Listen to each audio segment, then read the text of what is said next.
যে আজকে একটা টপিক নিয়ে আলাপ হইব, আঞ্চলিক টপিকটা। আচ্ছা, তোমরা কি একটু জানিয়েছিলেন এই বিষয়টা? জানছি।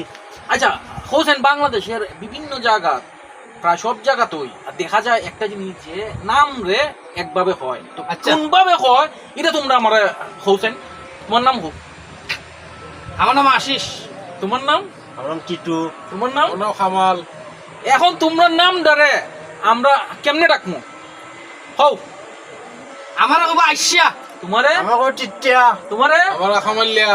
আর যার নাম লিমন, লিমুন্না, যার নাম সুমন, সুনিয়া। যার নাম সুজন, সুজুনিয়া।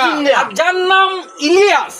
ইলিচা শিক্ষা লাইছি। ঠিক আছে, ধন্যবাদ। আসলে আমরা ভিডিওটি বানিয়েছি এই কারণে যে দেখা যাচ্ছে অনেক জায়গায় নামকে আমরা বিভিন্নভাবে উপস্থাপন করা হয়, বিভিন্ন আঙ্গিকে উপস্থাপন, এটা আসলে ঠিক না। এটা আমাদের আসলে করা উচিত না। আমাদের যে আঞ্চলিক কালচার বা দেশীয় যেভাবেই হোক, এই কালচারটা আমাদের এর থেকে বের হওয়া উচিত। এটা একটা ফানি ছিল ভিডিও, শিক্ষামূলক ছিল। আপনারা এটাকে এভাবেই ফলো করবেন।